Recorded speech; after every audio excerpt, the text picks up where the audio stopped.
जय गुरु। आज मैं बताऊंगी नारी के वैशिष्ट्यों के बारे में। नारी के वैशिष्ट्यों में है निष्ठा, धर्म, शुश्रूषा, सेवा, सहायता, संरक्षण, प्रेरणा और प्रजनन। तुम अपने इन वैशिष्ट्यों में किसी एक का भी त्याग न करो। इसे खोने पर तुम लोगों का और बचा ही क्या। इन वैशिष्ट्यों को लेकर नारी को शिक्षित होना चाहिए। वैशिष्ट्यों का उल्लंघन करके नहीं, बाल्यावस्था से ही यानी बचपन से ही हमें इसी शिक्षा में शिक्षित होना चाहिए।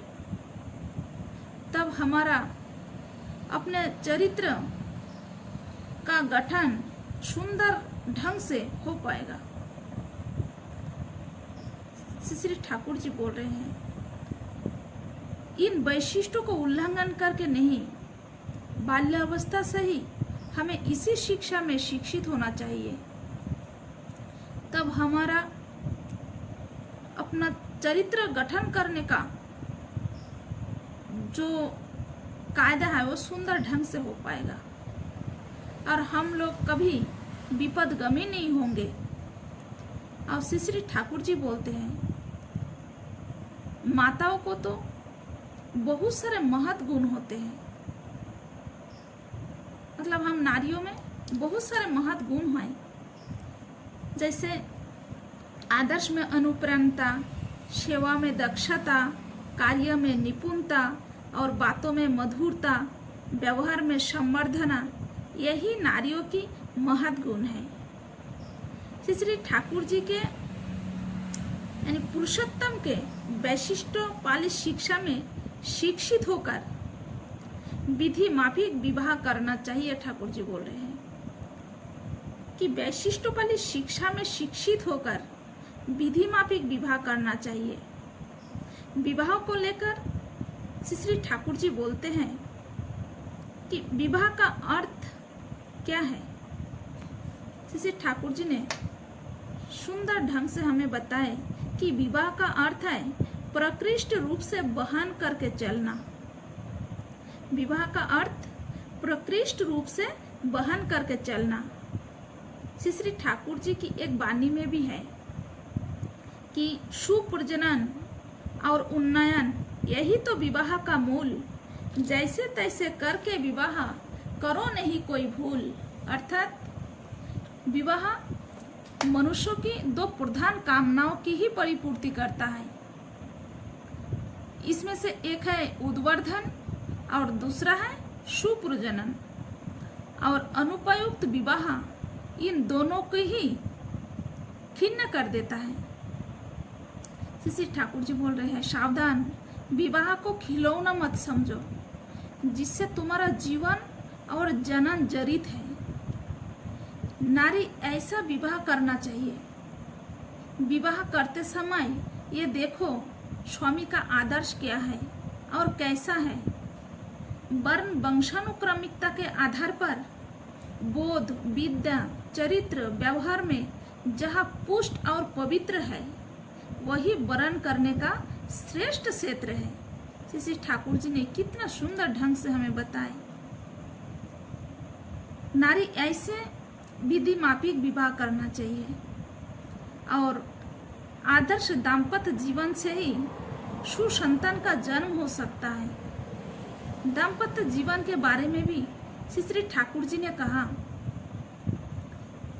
इष्ट नशा में छूटने से पुरुष प्रज्ञा अनुपमा, स्वामी परायणा से छूटने से नारी श्रेष्ठ संतान की माँ।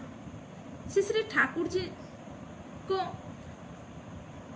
अपने जीवन में ग्रहण करने के बाद हमें पता चला कि श्रेष्ठ संतान की माँ कैसे बनते हैं। श्री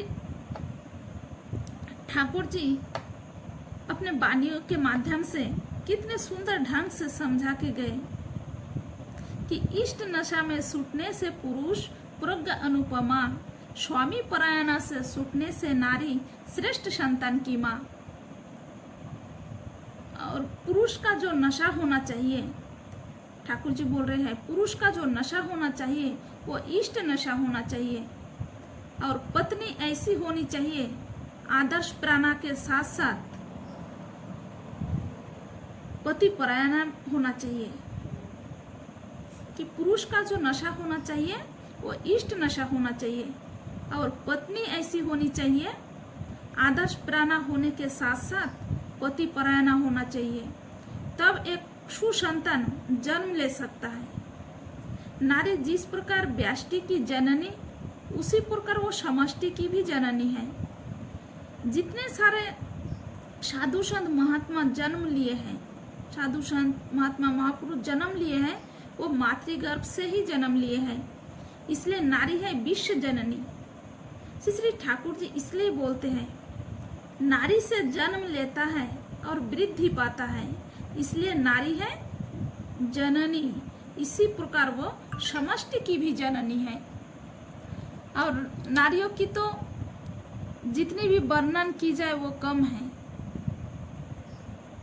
इसलिए नारी शुद्ध पवित्र होना चाहिए। शुद्ध पवित्र होना बहुत जरूरी है, क्योंकि जिसके ऊपर समाज जाति निर्भर करता है।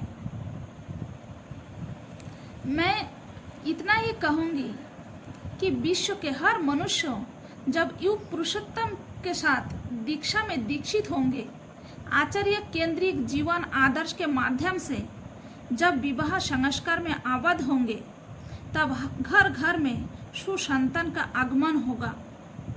वो जाति मानव समाज धन्य तथा संवर्धित हो उठेगा।